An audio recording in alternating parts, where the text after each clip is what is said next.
নলবাৰীৰ সকলো ব্যৱসায়িক প্ৰতিষ্ঠানক অসমীয়া ভাষাত নামফলক লিখিবলৈ আহ্বান।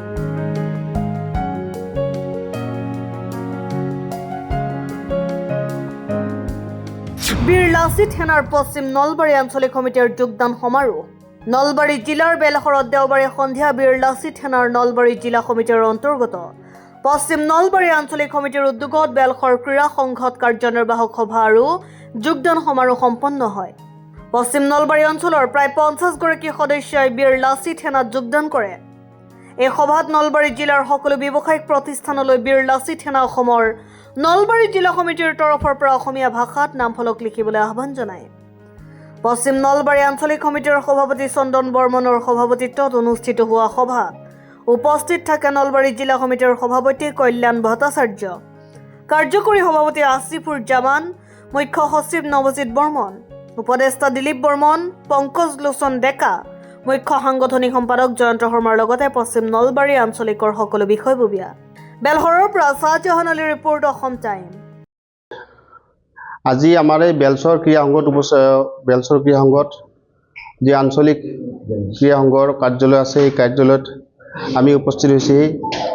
আমাৰ বীৰ লাচিত সেনা সমিতিৰ নলবাৰী জিলা সমিতিৰ সন্মানীয় সভাপতি ডাঙৰীয়া, কাৰ্যকৰী সভাপতি ডাঙৰীয়া, উপদেষ্টা ডাঙৰীয়া, মুখ্য সাংগঠনিক সমন্বিতে নলবাৰী জিলা সমিতিৰ সন্মানীয় বিষয়ববীয়াসকল, পশ্চিম নলবাৰী আঞ্চলিক সমিতিৰ সন্মানীয় সভাপতি, সাধাৰণ সম্পাদক ডাঙৰীয়া, কাৰ্যকৰী সভাপতি, উপসভাপতি প্ৰমুখকে ধৰি বিভিন্ন বিষয়ববীয়াসকল আৰু আজিৰ এই পশ্চিম নলবাৰী আঞ্চলিক সমিতিৰ উদ্যোগত আয়োজিত হোৱা যি কাৰ্যনিৰ্বাহক সভা আৰু সৈনিক সমাৰোহ, যোগদান সমাৰোহৰ কাৰণে উপস্থিত থকা মৰমৰ সতীৰ্থসকল, যে আজিৰ এই বিশেষ কাৰ্যনিৰ্বাহক সভা এইকাৰণে অনুষ্ঠিত কৰিব লগা হৈছে যে পশ্চিম নলবাৰী অঞ্চলত বীৰ লাচিত সেনাৰ যিটো অভূতপূৰ্ব সঁহাৰি, যিটো সহযোগ, সেই সহযোগৰ প্ৰতি লক্ষ্য ৰাখি আমাৰ চাহ-চিনাকি বন্ধুসকলে বীৰ লাচিত সেনাত আজি আনুষ্ঠানিকভাৱে যোগদান কৰিবলৈ আহিছে। তো আমি এই ক্ষেত্ৰত অতি উৎফুল্লিত, এইটো আদৰণীয় প্ৰশংসক পদক্ষেপ। বীৰ লাচিত সেনাই সমগ্ৰ অসমত ধৰি নলবাৰী জিলাত অসমীয়া জাতিৰ স্বাভিমান, সূৰ্য তথা অসমীয়া জাতিৰ যি খিলঞ্জীয়াৰ প্ৰভুত্ব, সেই প্ৰভুত্বক প্ৰতি লক্ষ্য ৰাখি সকলোৱে এটা আৱেগিক অনুভৱ লৈ বীৰ লাচিত সেনা সংগঠনটোৰ প্ৰতি ভাল ভাৱ লৈ তেওঁলোকৰ এটা আগবাঢ়ি আহিছে। এই ক্ষেত্ৰত আমি অতি আনন্দিত হৈছোঁ। তো আজিৰ এই পশ্চিম নলবাৰী আঞ্চলিক সমিতিৰ উদ্যোগত হোৱা যি কাৰ্যনিৰ্বাহক সভা, যোগদান সমাৰোহ, সেই যোগদান সমাৰোহ অনুষ্ঠিত হৈ আমি এটা কথা ক'ব খুজিছোঁ যে আমাৰ যিহেতু আমি ভাষিক অসমীয়া, অসমত বাস কৰোঁ, ইয়াত কোনো ধৰ্ম সাম্প্ৰদায়িক নহয়, ইয়াক ভাষাৰ দ্বাৰাই সমন্বিত এটা পৰিৱেশ সৃষ্টি কৰা ৰাজ্য। সেয়েহে আমি অসমীয়া ভাষী হিচাপে যি গৌৰৱ কৰোঁ, সেই গৌৰৱতা লক্ষ্য ৰাখি সমগ্ৰ নলবাৰী জিলাত যিমান ব্যৱসায় অনুষ্ঠান প্ৰতিষ্ঠান আছে, সকলোকে আমি বিগত দিনত সংবাদমেল অনুষ্ঠিত কৰি আৰু সংবাদ মাধ্যমৰ যোগেদি আৰু আজিও এই সংবাদ মাধ্যমৰ যোগেদি আমি এটা বিনম্ৰ অনুৰোধ জনাইছোঁ যে নলবাৰী জিলাৰ ব্যৱসায়ীসকল, প্ৰতিষ্ঠানসকল, অনুষ্ঠানসকল যিসকলে আছে, আপোনালোকে প্ৰত্যেকেই অসমীয়া হোৱাৰ যি সন্মান, এই সন্মানক মৰ্যাদা দিয়ক। এই মৰ্যাদা তেতিয়াহে আগবাঢ়িব যেতিয়া আমি অসমীয়া ভাষাত আমাৰ এই ফলকখন লগোৱাম। অসমীয়া ভাষাত ফলকখন লগোৱাৰ যি গৌৰৱান্বিত হ'ব, সেই গৌৰৱান্বিতক আপোনালোকো আমাৰ লগত অনুভৱৰ সম্পৰ্কত জড়িত থাকক।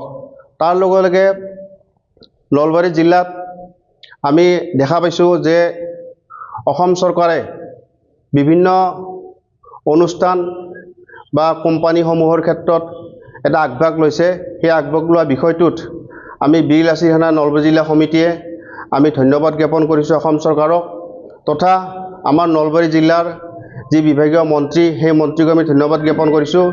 এই ধন্যবাদ, এই আদৰণীয় প্ৰশংসক যি বিষয়, সেই বিষয়ত তেতিয়াহে আমাৰ আৰু এটা কৃতজ্ঞতা জ্ঞাপন কৰিম যেতিয়া এই কোম্পানীবিলাকত নলবাৰী জিলাত যিহেতু অৱস্থিত হ'বলৈ গৈ আছে, এই কোম্পানীবিলাকত নলবাৰী জিলাৰ যি খিলঞ্জীয়া তথা স্থানীয় যি যুৱক যুৱতীসকল সংস্থাপিত হ'ব, বিভিন্ন তেওঁলোকৰ যি শিক্ষাগত অৰ্হতা থাকিব, সেই অৰ্হতাৰ মাধ্যমেদি তেওঁলোকে সংস্থাপিত হোৱাৰ যি সুযোগ পাব, সেই সুযোগ পোৱাৰ ক্ষেত্ৰত আমি তেতিয়াহে আমি আদৰণীয় বুলি ক'ম। গতিকে এই ক্ষেত্ৰত আমি অসম চৰকাৰক তথা আমাৰ নলবাৰী জিলাৰ পৰা প্ৰতিনিধিত্ব কৰা কেবিনেট মন্ত্ৰীক আমি এই পশ্চিম নলবাৰী আঞ্চলিক সমিতিৰ উদ্যোগত আয়োজিত কাৰ্যনিৰ্বাহক সভাৰ মাধ্যমেদি আমি এটা বিনম্ৰ আহ্বান যে সন্মানীয় বিভাগীয় মন্ত্ৰী ডাঙৰীয়া, আপুনি আমাৰ নলবাৰী জিলাৰ প্ৰতি যি লক্ষ্য ৰাখি, যি আৱেগ অনুভূতিক লক্ষ্য ৰাখি এটা মৰম সম্পৰ্কলৈ আগবঢ়াৰ ক্ষেত্ৰত আপুনি নলবাৰী জিলাৰ খিলঞ্জীয়া তথা অসমীয়া যুৱক যুৱতীসকলক সংস্থাপিত দিয়াৰ ক্ষেত্ৰত অতি সোনকালে আগভাগ ল'ব। নহ'লে সমগ্ৰ অসমত ধৰি এই নলবাৰী জিলাত শিক্ষাগত অৰ্হতা সম্পন্ন ব্যক্তিসকলৰ ক্ষেত্ৰত বহুত ভয়ংকৰ কথা আহি পৰিছে। গতিকে এই ক্ষেত্ৰত দুখ লগা বিষয় যে আপোনাক আমি অতি আগ্ৰহেৰে বাট চাই আছোঁ। এইখিনি আমি নলবাৰী জিলাৰ বীৰ লাচিত সেনা সমিতিৰ তথা পশ্চিম নলবাৰী আঞ্চলিক সমিতিৰ এই কাৰ্যসভাৰ মাধ্যমেদি আমি বিশেষ আহ্বান জনালোঁ। আজি পশ্চিম নলবাৰী আঞ্চলিক সমিতিৰ উদ্যোগত হোৱা যি কাৰ্যনিৰ্বাহী সভাৰ সৈনিক সমাৰোহ, সেই সৈনিক সমাৰোহত আমাৰ যি এটা তথ্য, সেই তথ্য মতেদি প্ৰায় 50ৰ পৰা 100জন কৰ্মী যোগদান হোৱাৰ এটা আগভাগ লোৱা দেখা গৈছে। এই জগতে আমি পশ্চিম নলবাৰী আঞ্চলিক সমিতিৰ সন্মানীয় সভাপতি, সাধাৰণ সম্পাদক, কাৰ্যকৰী সভাপতি, উপসভাপতি, কৰ্মনীতে সকলো বিষয়ক ধন্যবাদ জ্ঞাপন কৰিছোঁ। তথা এই অঞ্চলৰ ৰাইজকো আমি এটা ধন্যবাদ জ্ঞাপন কৰিছোঁ যে এই অঞ্চলৰ ৰাইজেও আমাৰ বীৰ লাচিত সেনা সমিতিক পশ্চিম নলবাৰী অঞ্চলত যি এটা বুকুৰ মৰমৰ হিচাপে আমাক এটা হিয়াৰ আমঠ হিচাপে লৈছে। গতিকে সেই ক্ষেত্ৰত আমি তেখেতসকলকো এটা সেৱা জনাইছোঁ। ঘৰত আনন্দ আৰু সম্পৰ্কৰ চমক বজাই ৰাখিবলৈ জৰুৰী হৈছে সকলো আনন্দময় মুহূৰ্তত মৰমৰ উপহাৰ দিয়াটো। সেইবাবে মধুশ্ৰী জুৱেলাৰ্ছে আনিছে সকলো ৰঙীন ক্ষণৰ বাবে বিশেষ গহনা। হীৰাৰে হওক, সোণৰে হওক বা ৰূপৰে হওক, শ্ৰেষ্ঠ ডিজাইনছ আৰু হলমাৰ্কযুক্ত গহনাই ৰাখে সম্পৰ্কক নিখুঁত। তেনেহ'লে আজিয়ে আনক আনন্দ মধুশ্ৰী জুৱেলাৰ্ছৰ সৈতে। যোগাযোগ কৰক 7028000341 নাইবা ভিজিট কৰক LNB ৰোড, নলবাৰী, অসম।